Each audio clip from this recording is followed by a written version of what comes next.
Hi, Brent Haynes with Wood Sound Flutes. I am just coming in from the shop, literally wearing my work clothing, and I've got 6 flutes that I'm going to go through right now and just do the final check on the instruments. We've gone through the tuning, we've gone through everything with them, but the voicing in our tuning booth can get a little weird. The space that you're in really matters for how something sounds. You get different echoes off of the walls and different things like that. And for whatever reason, the tuning booth I have is not a fabulous place to be able to check the actual tonal quality of the instrument. So I always do that after the fact, and also just to give us one more check to make sure that we're sending out the quality that we want for our clients. The first 3 flutes are actually all mid-G cedar classics. And so it'll be kind of interesting because they may be different sounding sort of and whatnot, but it'll be an interesting and fun comparison. I hope you enjoy this. Now, this is really what I do when I go through the quality check on the flutes.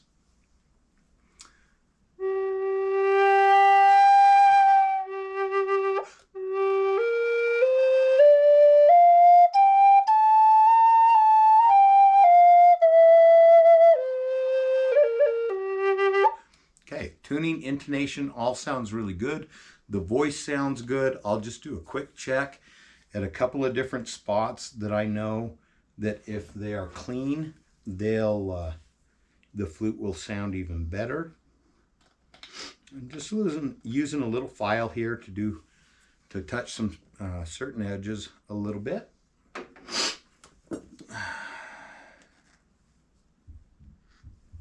So dusty.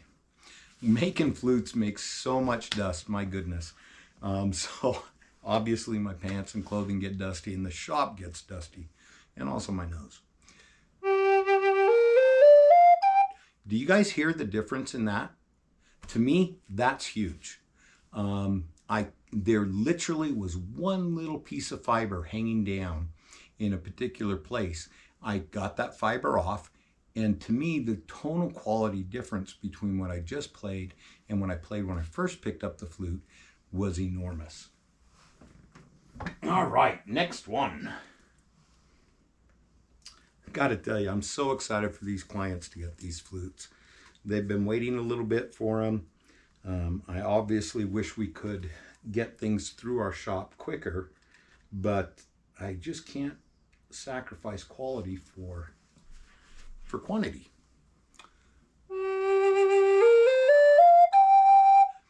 So what I'm hearing right now, I'm hearing it being constricted.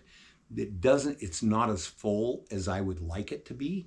I know that there's a great flute in here. It's a good flute now, but it's not fantastic. And because I cheated and looked at these first, of course, I kind of think I know what the issue is on this particular instrument. Grab my file that dropped, and we're going to do a little adjustment.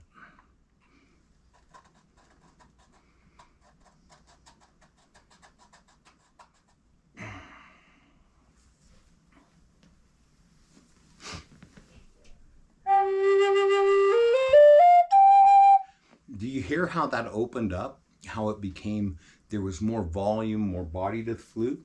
I don't think we're quite there yet, but we're quite close. And I also suspect there's another little thing that I need to do.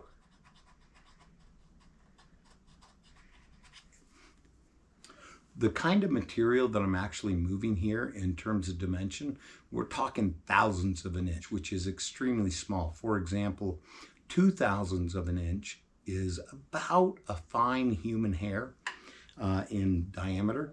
So the amount of material that we're actually removing or changing is extremely small, but the difference that it can make acoustically is huge. And because it's so small and it takes so much focused attention to get right, or at least how I feel is right, not a lot of people will take the time to do this. It can be difficult.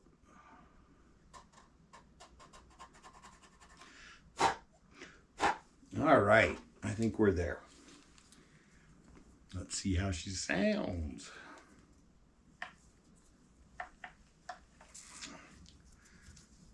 It's always exciting for me to play a flute for the first time, when it first makes a voice. All before that, it was just a piece of wood. And then all of a sudden, you give it its own voice, and it transcends and becomes something much greater than it ever was before. Something that can be so personal, so special, and can move us and emotionally in ways that are just so powerful. It's like magic, honestly. It is kind of, it's a little bit strange for me sometimes because it is so much like magic. I mean, I understand how the sounds are created, but how the sound actually reaches out and hits us in our hearts, incredible. I love it. Okay, I think we're ready.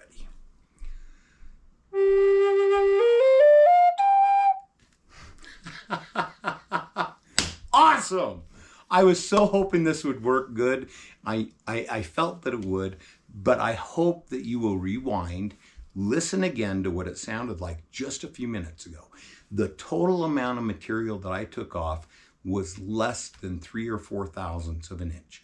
That's 2 or 3 human hairs. Think of that. It's crazy. And to me, the difference is like night and day. One was an okay flute, and there's lots of okay flutes. The other one is worthy of any stage in the world. And to me, that's what I'm aiming at.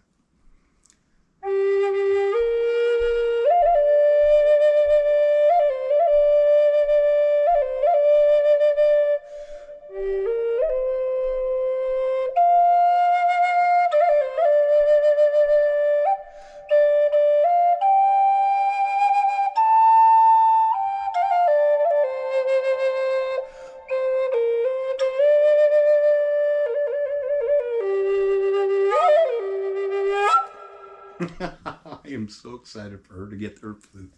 That is fan-freaking-tastic. Absolutely fabulous. Okay. The third G Cedar Classic.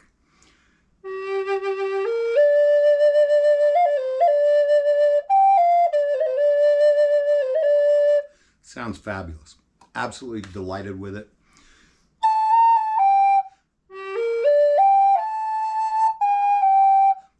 All of the notes that I'm hoping to get and wanting to hear there are beautiful. Absolutely beautiful. This flute is made for a gal that got her first flute. She and her son got some flutes at Christmas time for each other for their Christmas presents. And she was struggling with the flute that she had. It was an F sharp, a little too big for her. She's got shorter fingers and some ergonomic issues that she's concerned about. And so you can see we've only doing a 5-hole flute.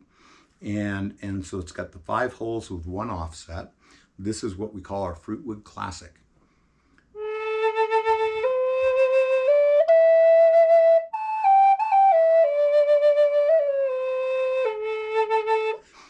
I love the sound of the flute. When I'm hearing that fundamental, I feel like it could be a sweeter sound, a little teeny bit smoother. And so I'm just going to look through the voicing real quick. There's a couple of little things I'll make changes on. The scary thing as a flute maker is when I make these minor changes, even though it's extremely small amounts of material that's being removed, it can really screw up the voice if you go too far. And so the years of experience and understanding, making serious mistakes, even to the point of having to abandon a flute and put it in the boneyard, has allowed me to be able to, when I look at an instrument, when I hear an instrument, I hear the surfaces and the sounds that I'm hearing that I perhaps don't want accentuated, and the sounds I do want accentuated. I have a fairly good understanding of where they're coming from. And so I don't make too many mistakes. At this point, typically we don't lose a flute. At least I don't. Although it can happen. Oh yes.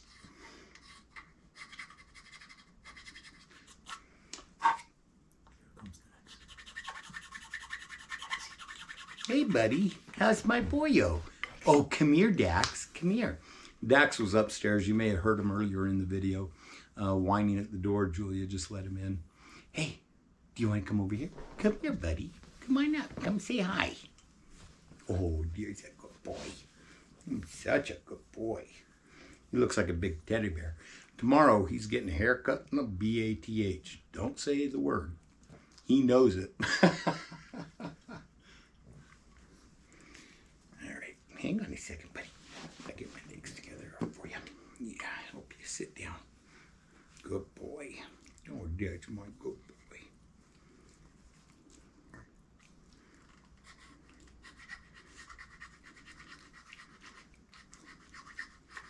How come you're always working on flutes, Dad? Yeah, that's a good boy. Okay, go on. Get out of here.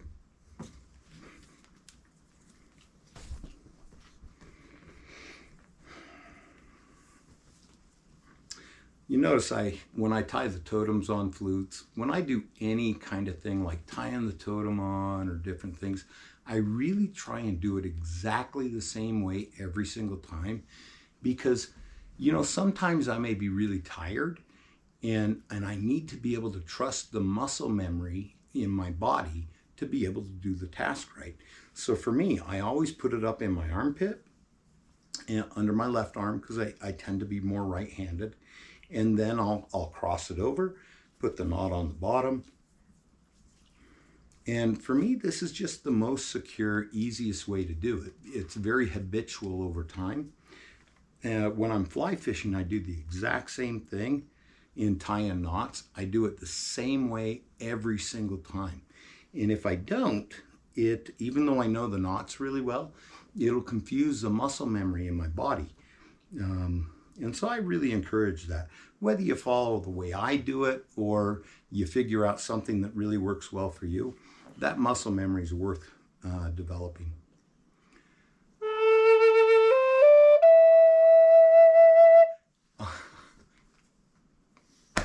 Wow. Wow.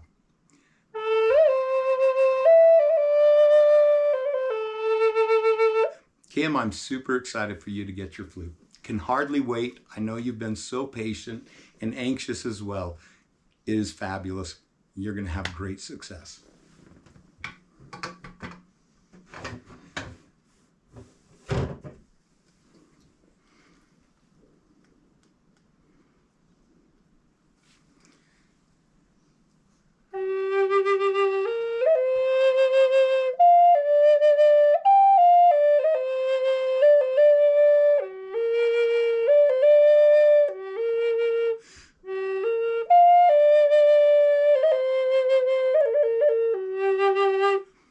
Fan-freaking-tastic. Sounds beautiful.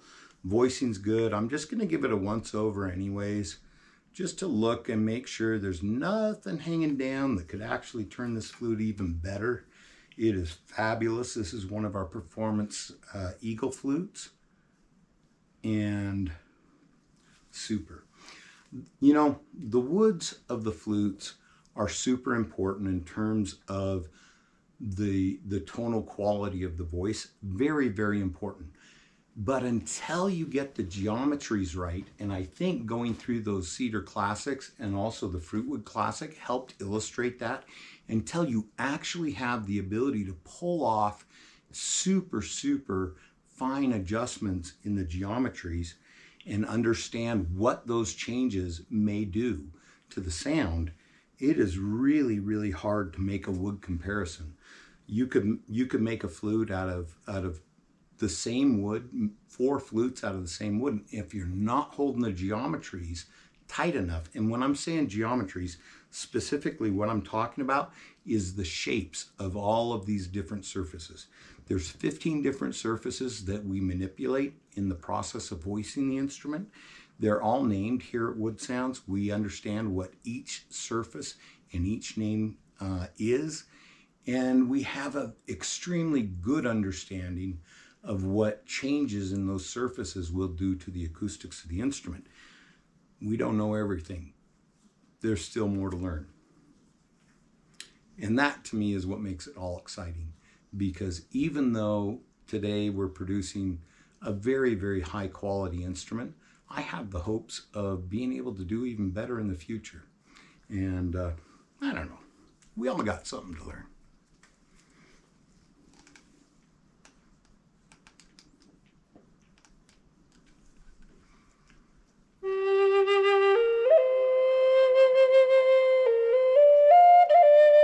Isn't it so sweet? Such a sweet sounding flute. I love the Performance Eagle flute. It's just a great flute for performance, for being in the studio, and it has just a really sweet voice. It's not as powerful as, like, for example, a rosewood flute, or perhaps the Osage Orange Performance Sunrise flute. Has more body, has more projection, which is awesome, but that's not always the right thing. And so what you're wanting your flute for, it's important to communicate to me, because I can help you. There may be another wood that's a better choice for the specific thing that you're trying to get out of your instrument and things. For example, that's the Performance Eagle, fabulous flute, recording studio, etc. Will be a really good flute outdoors as well. But if I was going to be playing outdoors and I knew that, and I knew I wasn't going to have access to microphones and things like that, maybe I'm doing a walkabout tour with some people or something of that nature, or just walking about myself, then the Performance Sunrise would be a little bit better choice, just because it has a little bit more punch. And so that same punch, by the way, makes it more difficult to utilize in a studio and in recording settings. And so all of these things are important, and we can, if you have questions about them, because it is really complex, if you have questions about it, I'm so happy to share with you the knowledge and understanding I have of what the different woods do, the sounds that they create, and what they can be utilized for, and where their strengths really lie. So this last flute is a low C custom creation that we made. I love the flute. I love, love, love our Tree of Life totem.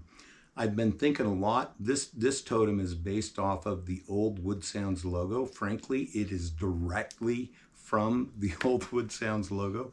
The new logo I am so in love with. I love that the new logo has the two players playing on the same side of the tree, that they're engaged with each other and making music, and that their genders are different. I really love that. And I honestly, I can't understand how I missed that on the old logo, frankly. But I'm thinking about maybe updating the tree totem to the new logo design. We'll see. We'll see. Got to look at it a little bit.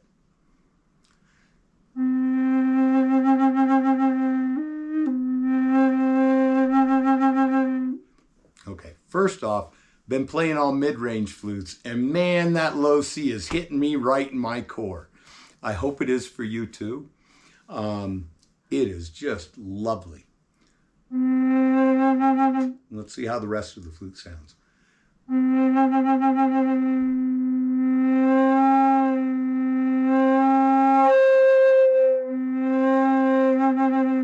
I love that harmonic exchange that happens on the fundamental note. You don't get that so much on other notes, just because you don't have the same kind of inertias and things going on in the tube on the rest of the notes. But that fundamental note, being able to push it and get it to go partially into the octave note and partially in the fundamental, oh gosh, it's so delicious to me.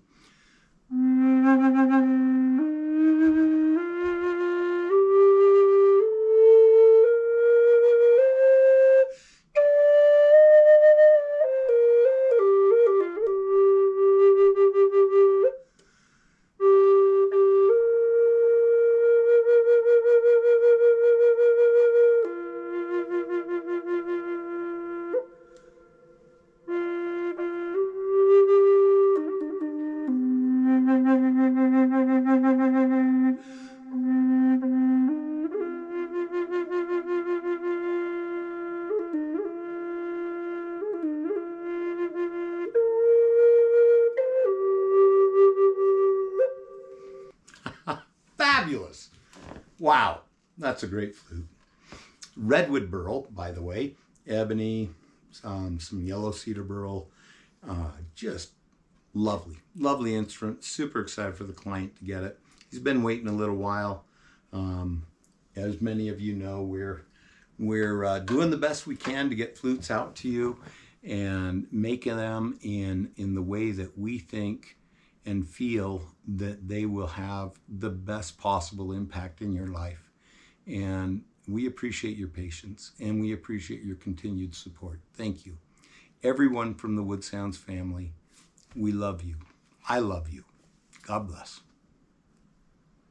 Whether you're dreaming of your first native flute or wanting to create some custom instrument, Wood Sounds is where your dreams can be made real. My name is Brent Haynes, and you can reach me at 801-822-1415 or brent@woodsounds.com. Have a great day.